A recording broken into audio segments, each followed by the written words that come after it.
Bonjour les amis du ciel bleu astrologie, merci de me retrouver pour cette pleine lune du 17 octobre à 13h26 dans le ciel de Paris. Elle aura lieu dans le signe du Bélier où elle va rejoindre, où elle a déjà rejoint, pardon, Chiron, le nœud nord, et elle a parcouru déjà une bonne partie du signe lorsqu'elle s'installe pour cette pleine lune.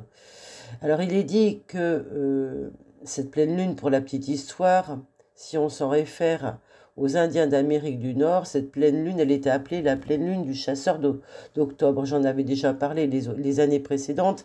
C'est la Bloody Moon, la lune de sang, qui caractérise l'essence de la chasse. Mais attention, bien sûr, dans la valeur haute de cette lune du chasseur, il est question ici pour ces gens qui souhaitent chasser le gros gibier, le petit gibier pour se nourrir, eh bien, c'est de manger la bête tuée en, en conscience, en lui conférant en même temps que la mort, l'immortalité.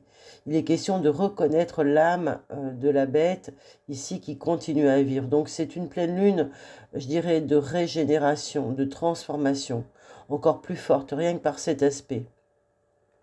Voilà, c'était pour la petite histoire, mais je pense qu'elle a son importance, d'autant plus que, vous l'avez remarqué, hein, la carte du ciel comporte de nombreux aspects assez dynamiques, aussi bien des trigones, un trigone d'eau avec Vénus, Mars et Neptune. Ensuite, on a un rectangle magique, un rectangle avec Vénus, Pluton, Mars et Uranus dans les signes d'eau et de terre, et puis des aspects de tension, de T carré, avec la Lune et avec le milieu de ciel, ou tout au moins le Soleil, euh, Mars et Pluton. Donc autant dire qu'il y a là beaucoup de résonance, comme une caisse de résonance sur le plan émotionnel, mais aussi sur le plan de la transformation qui se fait plus en profondeur et qui se fait au-delà de nous. On va pouvoir ensemble relever différentes idées, différents thèmes par rapport à cette pleine lune. Avec une dynamique telle qu'elle est présente ici, on peut dire qu'il y aura beaucoup d'énergie, beaucoup d'initiatives.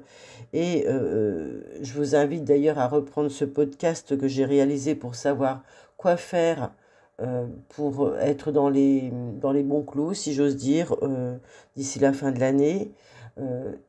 Avec la configuration du nœud nord en bélier, il y a un passage important de cette pleine lune qui marque un point de réalisation par rapport aux efforts passés, par rapport à ce qu'on a pu mettre en place les mois précédents, peut-être même par exemple en début d'année solaire, c'est-à-dire au mois de mars, lorsque le soleil est entré en bélier. C'est important de voir où nous en sommes arrivés par rapport à une décision qui aurait pu être prise à ce moment-là, aussi bien pour nous dans nos vies personnelles que sur le plan collectif, c'est à observer.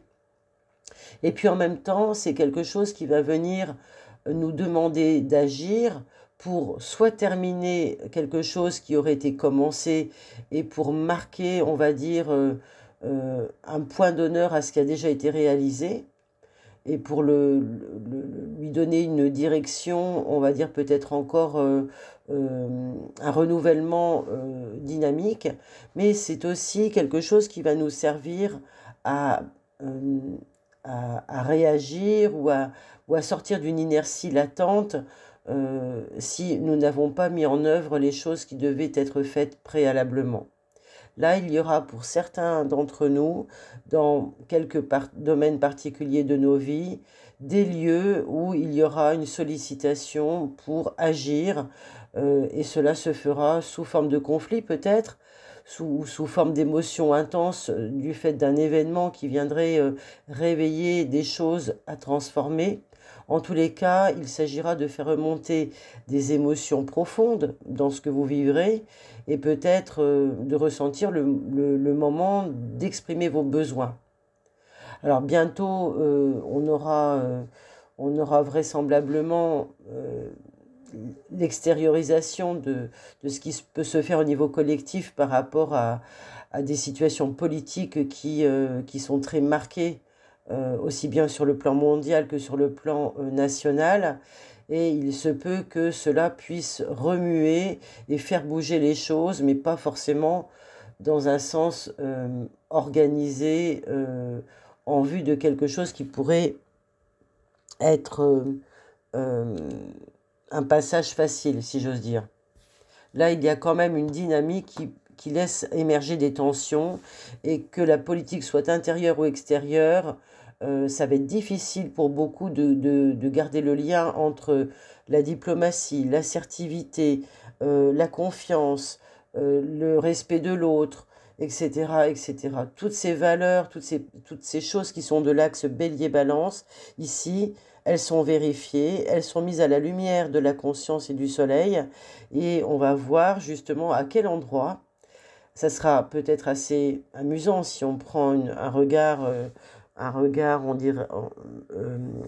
je dirais neutre et bienveillant aussi, mais un regard peut-être détaché. Ça sera intéressant de voir à quel endroit et dans quel domaine de la pensée, de la vie, de n'importe quel domaine de vie d'ailleurs, cette chose-là peut s'établir sereinement ou elle peut s'établir dans le conflit et dans la violence. On verra où sont les zones de progrès et où les progrès sont déjà, où les choses sont déjà installées, construites parce que l'éveil a eu lieu, parce que les gens ont changé, parce que les gens ont compris et que les choses se font. Donc voilà, ça va être un constat un petit peu de ces choses-là. Et si nous avons des planètes personnelles, bien sûr, dans ces signes, hein, qui, je dirais, tout autour des signes précités, là où il y a des planètes, et notamment dans l'axe bélier-balance, ça va vraiment être important pour vous, puisque de toute façon, vous aurez peut-être plus de sentiments d'agir en conscience parce que vous le verrez, parce que vous serez acteur et vous serez mis en lumière.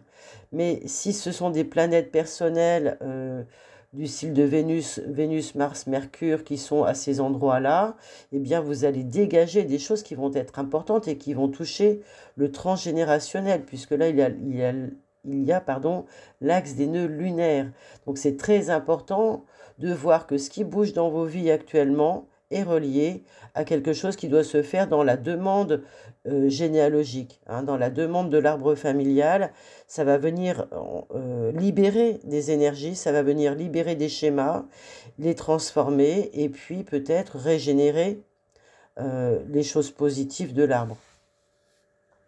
Enfin, en tous les cas, c'est comme ça que je le conçois par rapport aux choses qui peuvent être proposées. Donc c'est un moment de transformation. Bien sûr que les plus dynamiques et les plus actifs, ceux qui vont se poser en leader, vont être visibles cette fois-ci. Ça va être un moment où, par exemple, on va voir des têtes de file qui vont se manifester, des leaders qui vont appeler au rassemblement pour une mobilisation autour de causes importantes. On peut penser qu'il y ait des gens qui fédèrent encore plus haut et plus fort en fonction d'aspiration collective, hein.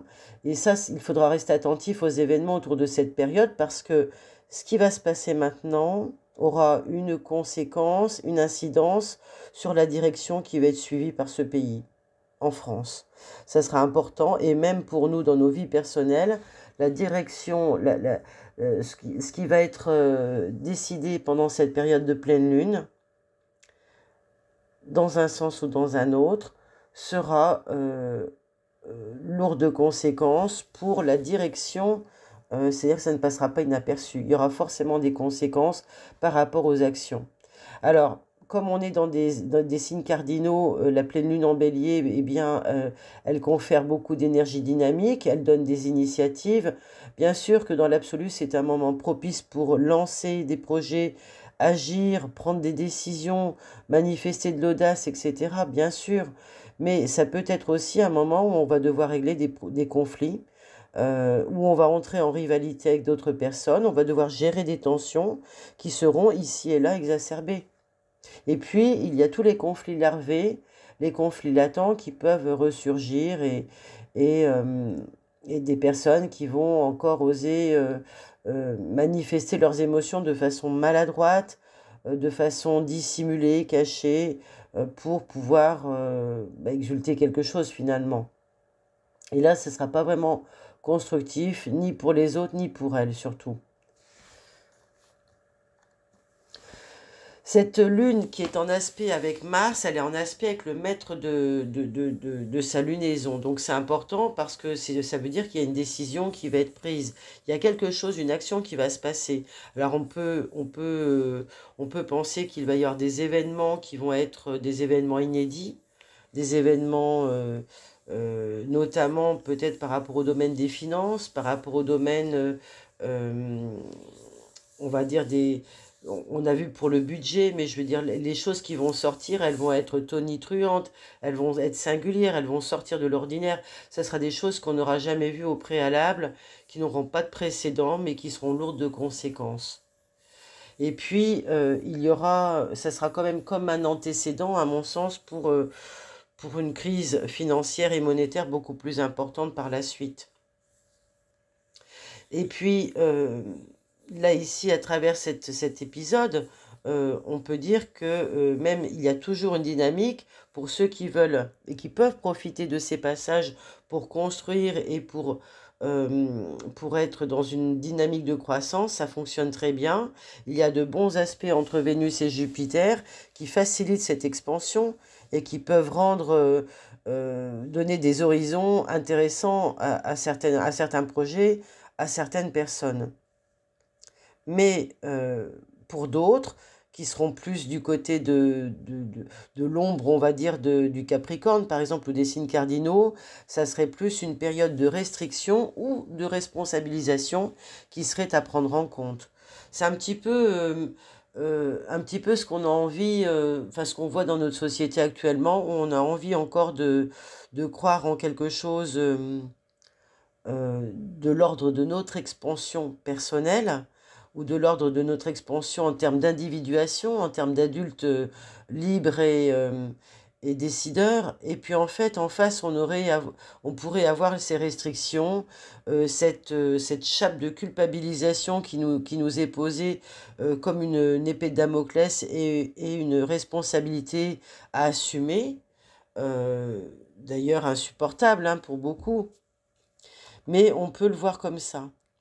Et c'est là où l'affirmation de soi, qui est donc la grande ligne rouge du bélier, va être importante parce qu'il va falloir trouver un équilibre entre ce qu'on va devoir exprimer émotionnellement, ce qu'on aura à nettoyer émotionnellement, des colères qui profiteraient de l'instant pour ressurgir, mais en même temps, il faudra raison garder et avancer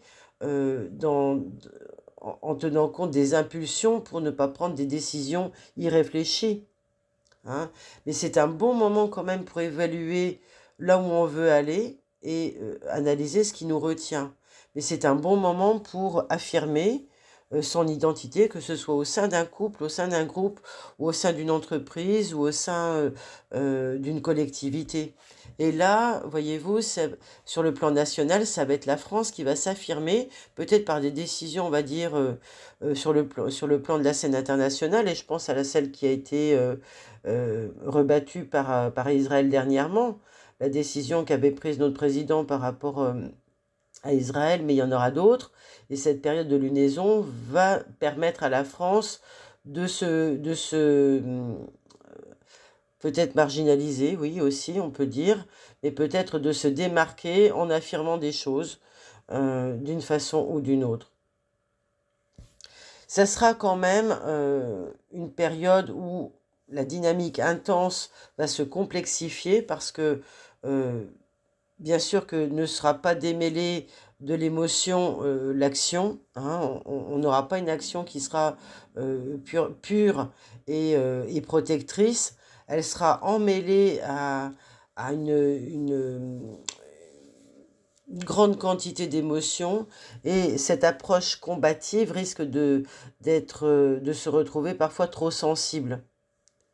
Et puis en même temps, on aura des dynamiques au niveau de la famille aussi, où là, ça sera peut-être aussi des préoccupations personnelles qui peuvent être mises en avant. Effectivement, avec toutes les mesures de restriction, les pertes d'emploi, les pertes de revenus, les pertes de beaucoup de choses, face à ces restrictions, les familles peuvent ne plus se sentir à l'aise, en sécurité, et exprimer davantage leur mécontentement. D'un autre côté, notre société se transforme profondément actuellement sur tous les plans, mais il y a un plan, bien sûr, sur lequel on ne s'attarde pas parce qu'on est tellement préoccupé par d'autres choses, mais là, on est en train de transformer des choses qui sont de l'ordre euh, du travail et de la valeur travail et de ce que va être notre occupation de demain. Ça sera la même chose au niveau de l'alimentation également. On est en train d'opérer là vraiment des périodes qui vont amener de grands changements dans ces domaines-là. Et puis, parallèlement à tout ça qui s'organise, nous avons toujours des luttes de pouvoir à servir on va dire des populations, mais en même temps, euh, à la tête de cela, il y a des ambitions puissantes qui veulent garder ce pouvoir, et il se peut qu'il y ait encore plus de conflits visibles par rapport à cela, pour qu'on puisse bien le voir finalement et qu'on voit cette société pyramidale qui cache sa tête. Hein, voilà, et ça sera peut-être une période aussi où il y aura des révélations qui seront importantes euh, pour comprendre encore plus comment ça fonctionne. Donc, vous voyez, cette pleine lune, elle est quand même porteuse de grosses crises. Alors, des crises intérieures pour chacun d'entre nous, mais ce sont aussi, il ne faut pas l'oublier, et surtout des opportunités de transformation, des opportunités de renouveau si on parvient à naviguer sans se laisser emporter par les vagues émotionnelles. Sachant que la Lune ici, elle est conjointe toujours à Bélier, euh, on est, euh, on est en mesure de guérir tout ça, on est en mesure de se confronter à ce qu'on le ressent. Et c'est le moment de s'en servir. Aujourd'hui, les gens viennent mettre sur le tapis, ils viennent déballer tout ça parce que c'est le trop-plein. On est arrivé à un point où on ne sait plus quoi faire, on n'a jamais appris à prendre soin de nos émotions. C'est quelque chose qui culturellement n'a pas été euh, implanté. Hein. On est vraiment encore dans les balbutiements même si ça fait quelques dizaines d'années qu'on est dessus, mais on est encore dans les balbutiements. Donc on voit bien qu'ici, la violence qui se manifeste dans le monde par les guerres mondiales, elle peut pas être enrayée si nous-mêmes, nous ne sommes pas au clair avec nos émotions. Nous sommes nous sommes actuellement en mesure d'affronter les événements extérieurs en donnant une réponse de guérison à nos blessures personnelles. C'est je dirais, le leitmotiv peut-être à retenir. Il est grand temps de retrouver son identité et sa confiance en soi pour que ces émotions qui sont si intenses à l'intérieur de nous puissent se libérer des schémas, puissent retrouver un canal de distribution et d'expression qui soit sain pour soi-même et pour le collectif. Et là, il faut raisonner d'une façon euh, colibrienne, si j'ose dire. Hein. Il faut raisonner pour soi de manière à être dans l'hygiène émotionnelle hein, par rapport à ses besoins. Donc c'est un beau moment peut-être pour vous, pour explorer de nouvelles techniques de guérison, pour profiter de cette période de rentrée passée, pour vous mettre dans quelque chose qui va vous permettre de tenir, quels que soient les aléas extérieurs. Il faut garder le cap. Ça, c'est très important. Donc pour cela, je vous invite vraiment à reprendre le podcast sur quoi faire jusqu'à 2025. Ça sera important que vous saisissiez des informations que j'ai communiquées à ce sujet, même si ça peut être déjà dit ici et là. Et puis à reprendre les podcasts sur Chiron aussi également. Ça pourra beaucoup vous aider en fonction de votre date de naissance. Vous retrouverez le vôtre. Et c'est à partir du vôtre que vous devez partir. Et puis je vous recommande celui de Chiron en bélier, bien naturellement. Voilà, je vous souhaite une belle lunaison, plein de bonnes choses pour vous, le meilleur qui soit dans le tout est parfait. Et puis, je vous retrouve bientôt pour d'autres podcasts. La série des projets sens sur l'ouvrage de référentiel de naissance se termine bientôt. J'espère que pour ceux qui n'ont pas encore découvert cette série, vous puissiez y jeter une oreille, et non pas un œil, mais une oreille. Vous verrez, il y a des choses intéressantes. Alors bien sûr, c'est pas apprendre au premier degré, c'est à apprendre avec subtilité, avec la mémoire du corps, avec la mémoire tout court, la mémoire émotionnelle, et c'est à transposer dans l'arbre généalogique. Voilà, dans le projet sens aussi également. Voilà les amis du ciel bleu astrologie, je vous remercie pour votre écoute, merci pour vos likes, vos commentaires, vos partages, et je vous dis à très bientôt.